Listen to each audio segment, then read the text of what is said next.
My name is Toyosi Akerele Ogushiji, and I'm the creator, co-writer, producer, and executive producer of Make Nation. Make Nation is the first film on technology innovation and artificial intelligence out of Africa. So now, let's say, being a great mind behind Make Nation, what are some of the challenges that you passed through, that you encountered?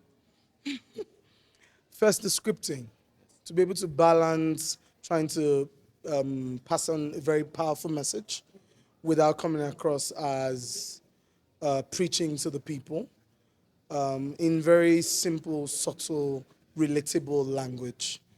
One of the very exciting things for me today, showing Make Nation at the Kenyan Innovation Week 2024, is that when we started to write the script for this film, our plan was just to make a big film on tech out of Nigeria to democratize the knowledge of technology and AI to young people in Nigeria. But seeing the reactions of Kenyans today to this film, the emotions, the laughter, constant laughter, the expression of, sadness when Zara went through challenges, it's very rewarding that all of the work that the director, myself, and all of our cast and crew put into this work was worth it after all. We faced a lot of challenges. First off, locations. And I want to say that this is a good opportunity for African filmmakers to not just dream big on script, but also make sure that when you write your scripts, those locations actually do exist in real life to match, the scope and the scale of what you've written on your script. We couldn't find a lot of the locations that you saw on the film were built from scratch. For example, the Zara family house was made out of wood. We had to burn the wood, color it out. Shout out to our art directors who worked on that. We shot at some of the never before seen, some of the best locations out of Africa, including the Microsoft Africa Development Center, the PwC headquarters in Nigeria, one of the biggest girls' secondary school in Nigeria, because it's a story that also ties very strongly to girls in STEM. We also wanted to ensure that people because we know that people don't watch film. They don't go to cinemas to watch film to learn. They go to get entertainment. So there has to be a pull effect, a pull factor for our audience to be able to love the film. It's when they love it, come into the cinemas, that they can see the message they're trying to pass. And so we try to make sure, as much as it carries the very didactic elements, it also carries the element of humor. It carries the element of, it's very engaging. I had to leave the room to stand at the back, and I could see how invested, the audiences were in watching the film. Kenya is definitely one of the biggest, film markets in Africa after Nollywood. I mean, I have to give shout out to Nigeria, but the third largest film industry in the world. I'm very, very proud that this film was not, people didn't come from outside Africa to make our first film on technology. This film was made by Africans for Africans, made by young people in their 20s, some of them not even 20 yet. And I'm very grateful for the opportunity to collaborate with a lot of young people, benefit from their talents, their intellect. And I'm happy that I also had the depth of thought to give them ownership, listen to their ideas, embrace their thoughts. And we were very disruptive in making this film. I didn't quite mind. I always said that wherever people say that you don't go there, that's exactly where you should go. Whatever people say don't do, that's exactly what we're going to do. However people say they don't do it, is how exactly we're going to do it. And when people say this is how we've been doing it, that is exactly why we're not going to do it that way. So when I've listened to very great filmmakers in Kenya today say wonderful things about the film, more than making us feel validated as a team from Nigeria, I think it also humbles us. This is a time to be very humble and to see the potential opportunity to collaborate with some of the brightest and the best filmmakers here in Kenya, because it's time for Africa to begin to tell our stories from our own prism, from our own perspective. We need to begin to think about local solutions to our local problems. Because I'm a lawyer, and they always say, Nemo dat quod non habet. You can't give what you don't have. The young people who worked on this film sacrificed a lot. We shot in locations where mosquitoes bit people took ill, the slums smelled, but we are happy that these communities embraced us. It shows that there's a fabric of humanity that ties us together as a people. And we want to be able to use a lot of the revenue generated from this film to go back and empower and uplift the communities where we shot that film. Some of those communities were not even accessible. We had to sand fill some of the roads to be able to access those places. But we also, I always insist that we told the story in this film with absolute respect for our audience. We didn't shoot this film believing that our audience are stupid people, they'll figure it out. We shot it with respect for our audience, knowing that Africans are intelligent people. And we want the world to see Africa from the perspective of the fact that if you give us the kind of resources that some other climes in the world had, Africa will make magic. And this is just the beginning of a very sustainable collaboration between Nigeria and Kenya, and perhaps even Rwanda, South Africa, and Kenya and Ghana, because the Make Mission series would start. We're going to go into principal photography very soon, and we're looking to shoot in some of the best locations around the continent. I mean, Kenya has some of the best wildlife, tourist locations on the continent, and we want the world to see the best of our continent. In not just in our poverty. Africa is not synonymous with poverty. Africa is synonymous with possibilities. We are synonymous with the potential that even in the midst of no resources, we're making a difference. And even though I'm not a filmmaker, I work in the technology space, this is an opportunity that, I've come to respect actors. People having to memorize scripts of long, very long scripts within a matter of minutes. Directors having to stay under the sun to be able to. Some actors needed to take 11 takes for us to be able to achieve the perfection we wanted. The art direction, the production design, the costuming. People said that it was very real and relatable, and we're very happy, to be here. And as Ambassador Phil Tigo announced today, we will be back in Kenya in March 2025 for a proper premiere for this film. And we welcome Kenya into the fold of Make Mission. It's going to be a long journey together, and it's been an honor meeting a lot of my brothers here in Kenya, and I really do value, the feedback, the media. Thank you very much for being here all day with us. We know you could have been covering other events, doing other things. We're very grateful to the gentlemen and women of the press, the tech ecosystem, the policymakers, the government, Mr. Tony Mwansa of the Kenya Innovation Agency. This is a beautiful country. I'm looking to go into Mombasa in the next few days. I'm looking forward to ugali and chapati, and I definitely will be back. Thank you very much. Okay, so you mentioned about young people. So what prompted you to work with young people? What is the beauty that you see, coming together with young people? Because so many people criticize young people. So what is the beauty that pulled you to young people? I started my career very young. I set up my first company as a student. I've always believed in young people. I spent the significant early years of my career working in core youth development. In fact, I was known to organize some of the biggest programs, youth programs, across the length and breadth of Nigeria. So I understand the nuances, the aspirations, and the talent of young people. I'm still very young, but I also don't want to take the shine off the forthcoming successor generation of our country and our continent. I've seen what young people can do in Nigeria and Africa, and we can all see it. Older people can live in denial about what young people can do. But the truth is that the talent and the skills and the capacity and the competence and the character and the grit and the determination of African young people is what will transform this continent. And it was a no-brainer for me. People believed in me is the reason why I was able to make this film. I'm very, very proud of my director, Michael Amasal, Mr. Akinrogunde. He's 29, and he directed this film. He's 29, and he directed this film. The VFX artist, one of them is about 19, the other is about 20-something. Tega, our production manager, is 24. All of the people that worked on this film are very young people. So Make Mission is standing on the shoulders of giants, specifically the young people of Africa. And look at all of you, the young people making the content for Make Mission here in Kenya, all young people. So the older people, the establishment, can live in denial of what young people can do, but there's really nothing that we can do about an idea whose time has come. So Make Mission, Yeah. describe Make Mission in 3 words. Make Mission in 3 words. Extremely educating.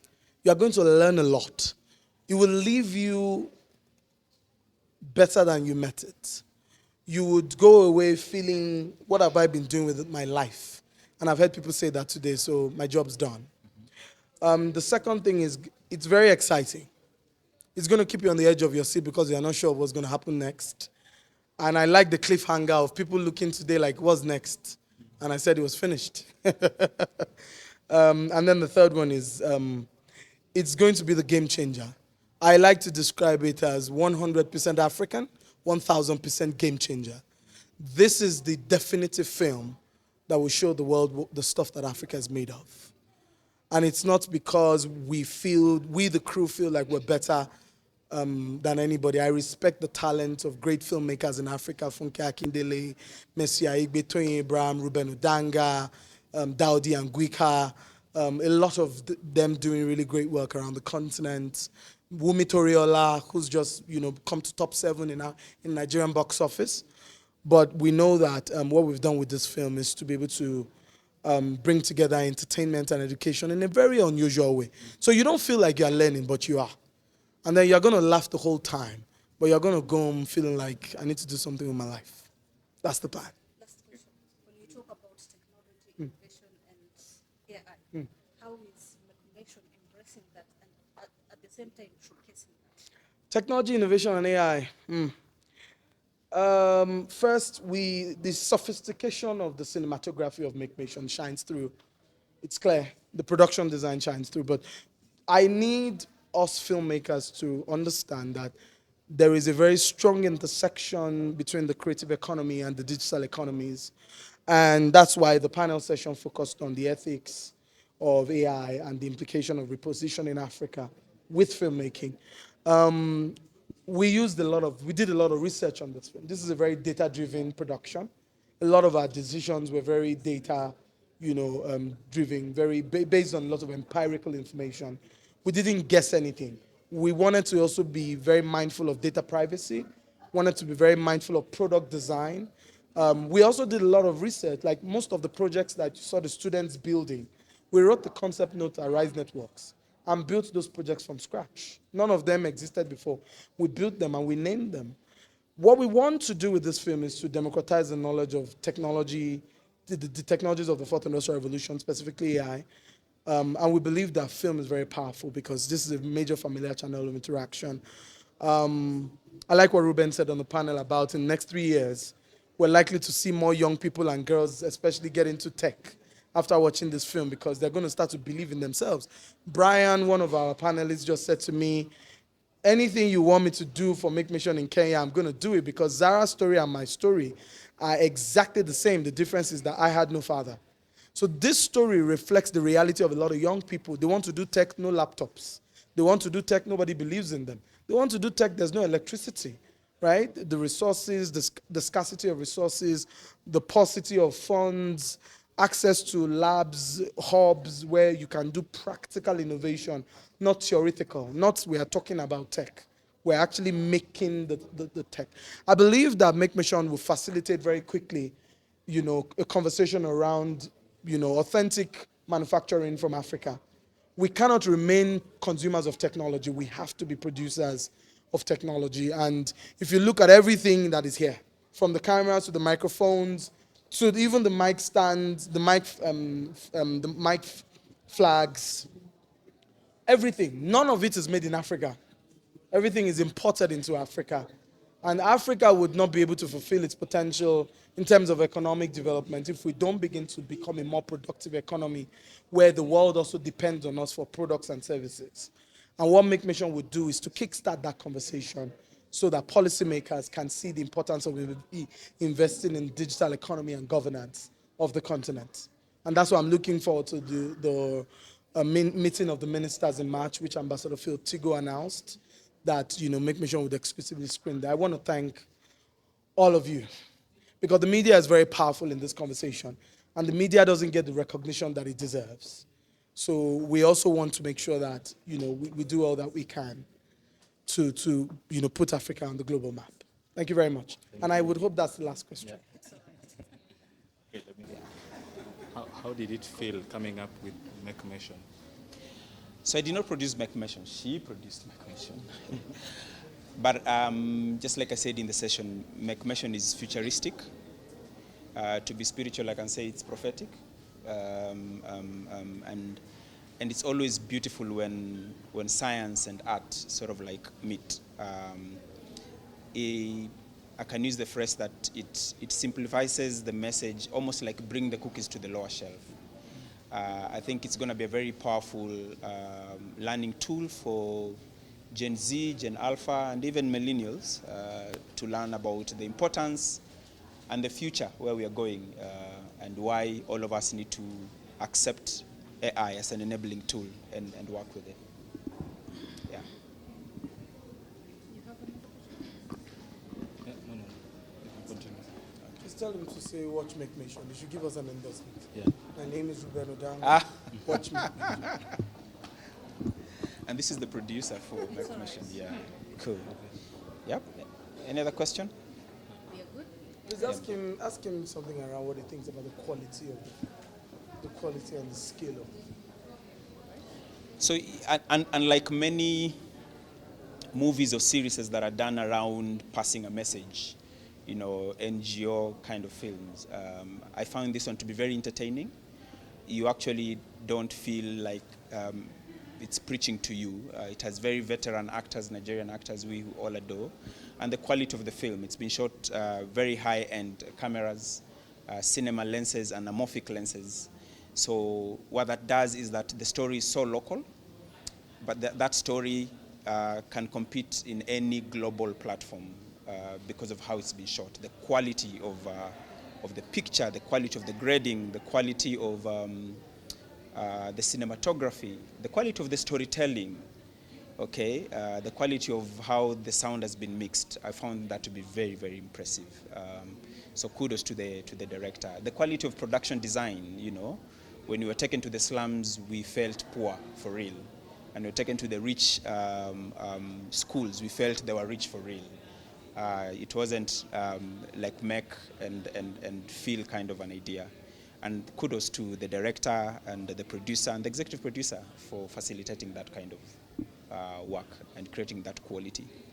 So bouncing back to AI, what can you tell that one person who maybe has a negative aspect of AI and maybe detests what AI is coming with?